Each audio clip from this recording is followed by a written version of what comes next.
Leo katika mahakama ya hakimu mkazi mkoa wa Mwanza mbele ya Mheshimiwa Naibu Msajili Eric Mare, jumla ya washtakiwa 23 wakiwemo viongozi wa Chama cha Demokrasia na Maendeleo wamefikishwa mahakamani kwenye mahakama hiyo na kushtakiwa katika kesi mbili tofauti, lakini kwa ujumla wakishtakiwa na kosa moja la kujihusisha na mikutano au vikao au mazungumzo yanayoweza kupelekea ugaidi, wakiwa na lengo katikati ya mashtaka imeeleza kwamba mnamo katika tarehe tofauti kati ya tarehe 25 Juni mpaka tarehe 6 Julai watu hao 23 walikaa vikao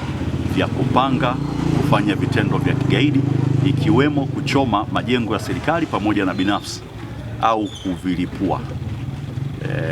Washtaka hao hawakuweza kudhaminiwa kutokana na mashtaka hayo kuwa yanasikilizwa Mahakama Kuu na mahakama hii haina mamlaka, hivyo wamerudishwa rumande mpaka tarehe 6 mwezi wa 8. Wameenda kinyume na sheria ya kudhibiti ugaidi pamoja na sheria ya uhujumu uchumi. Sheria zote mbili ndizo zilizotumika kwenye hati ya mashtaka, na leo ilikuwa tusikilize maombi ya kuwataka waletwe mahakamani, si aidha wadhaminiwe au taratibu nyingine ziweze kuchukuliwa, ikiwemo kuwaachia huru. Kabla ya usikilizaji wa maombi hayo ndicho kilichotokea. Kwa hiyo maombi yale yamekosa nguvu, imebidi tuyaondoe mbele ya Mheshimiwa Jaji Kisanya.